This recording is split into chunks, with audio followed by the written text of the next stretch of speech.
Estimada, na política de inclusão na educação, papel, como eu te falava antes, nós íamos ao intervalo, papel da família e o papel da escola. Eu acho que, como todas as coisas, mas que não vale só para a educação inclusiva, né? Senão, de forma geral, a gente está com um problema, que é que a família está bastante afastada da escola, comparada com tempos atrás, né? A gente fez pesquisa aqui em Taió, no município de Taió, através do SENAC, né? E aparecia como como que estão assim, em outras épocas, na pesquisa aparecia que em outras épocas a família formava mais parte da escola. Para que a inclusão dê certo, claramente a família, mas isso eu acho que acontece, né? Em situações assim de inclusão, a família está mais presente. Mas eu acho que a escola precisa também da parceria da estrutura da educação especial que tem, né?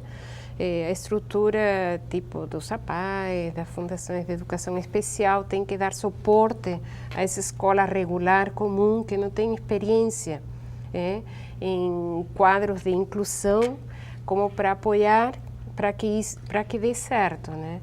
Eu acho que se a família e a estrutura que existe, né, do sistema de educação especial e a escola, essas três partes se juntam, é uma coisa que poderia dar certo, mas claro que não imediatamente, porque envolve uma mudança muito profunda da pessoa em aceitar o diferente, em colaborar com o diferente. Tem esse problema de aceitar o diferente, de colaborar com o diferente? Eu acho que sim, eu acho que sim. Isso é muito cultural ainda, vamos dizer assim? Sim, a gente é como que a diferença, quando você tem um diferente na frente, questiona a tua identidade mesmo.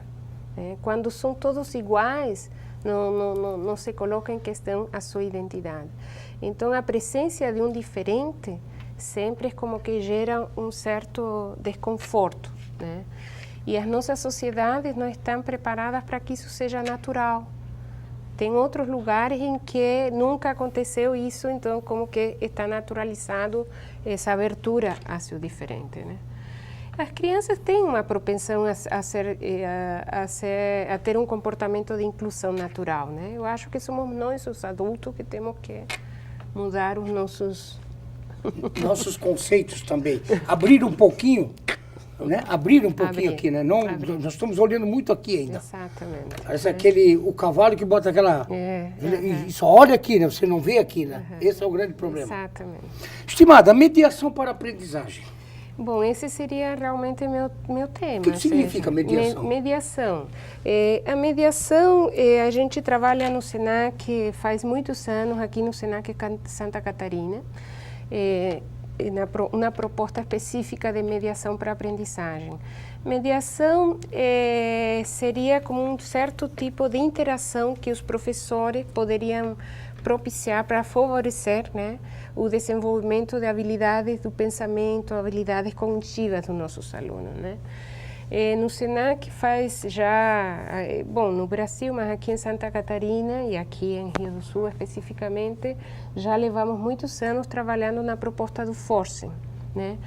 Que é uma metodologia, uma proposta metodológica de como criar interações de aprendizagem na escola, mas vale também para levar para casa, para o marido, ou seja, interações que propiciem o desenvolvimento do pensamento, certo?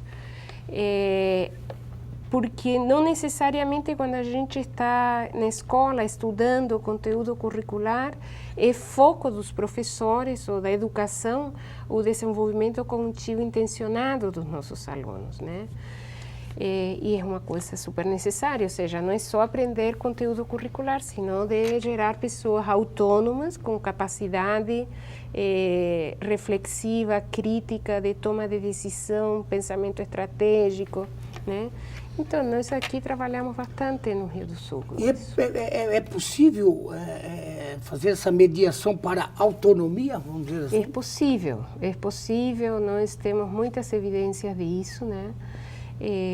De que quando você intenciona uma relação, seja de aprendizagem, ou pode ser numa empresa, ou no que for, uma mediação com foco para o desenvolvimento de certas habilidades do pensamento, enquanto isso vai acontecendo, começa a gerar processos de autonomia, né? Não é que desde o início, senão que é uma construção, né? O foco qual seria? Mediar para que essa pessoa depois se automedie. Quando você já se automedia, é porque já você tem um alto grau de autonomia, né? Como para ver quais seriam suas dificuldades e o que você precisa aprimorar ou melhorar. Como é que isso tudo funciona com os nossos vizinhos? Chile, enfim, Argentina, Cuba, Bolívia, enfim. O estudo? Como isso tudo funciona, esse comparativo de tudo que você falou aí com os nossos vizinhos, países vizinhos? Com os países vizinhos, eu acho que aqui na nossa região temos muitas coisas em comum, tá? O que acontece é que o Brasil é um país muito grande, tem uma dimensão continental, certo? Verdade.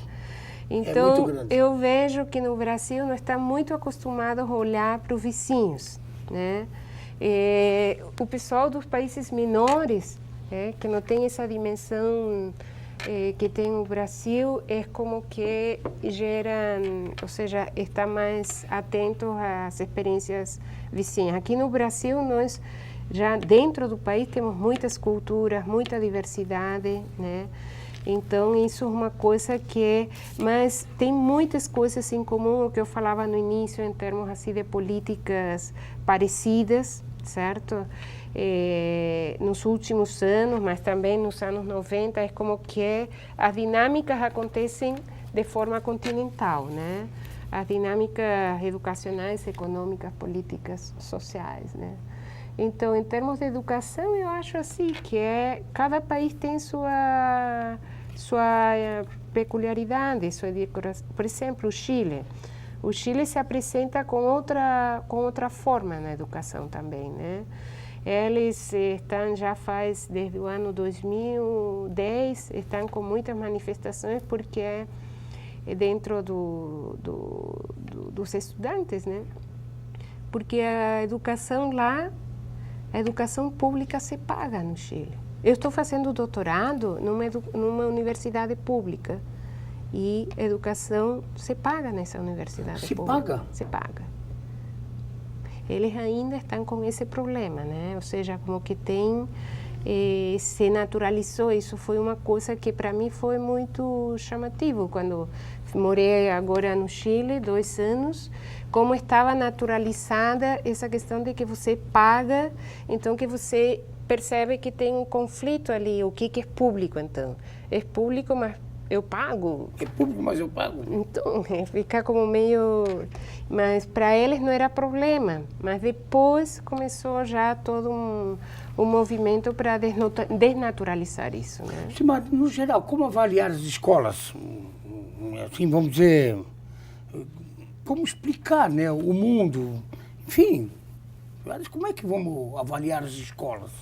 Então, isso também é outra temática bem polêmica, porque existem sistemas de avaliação internacionais que as escolas, mas não só escolas, sino o sistema educacional nacional em geral, se preocupa muito por atingir, né?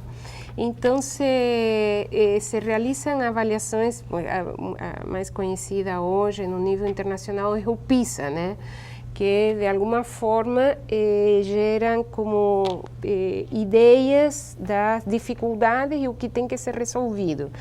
Mas se questiona bastante todo esse sistema de avaliação, tá? Porque são sistemas de avaliação que às vezes os indicadores que se criam, tá, não atingem a essência dos problemas, senão que são indicadores muito quantitativos e que também pressionam, por um lado, para melhorias qualitativas da educação, mas às vezes desses números, dos indicadores, depende certo financiamento. Então se produz uma dinâmica um pouquinho complicada ali, meio perversa. Ou seja, se eu tenho muitos alunos aprovados ou não, posso atingir a certas coisas, né, no nível nacional.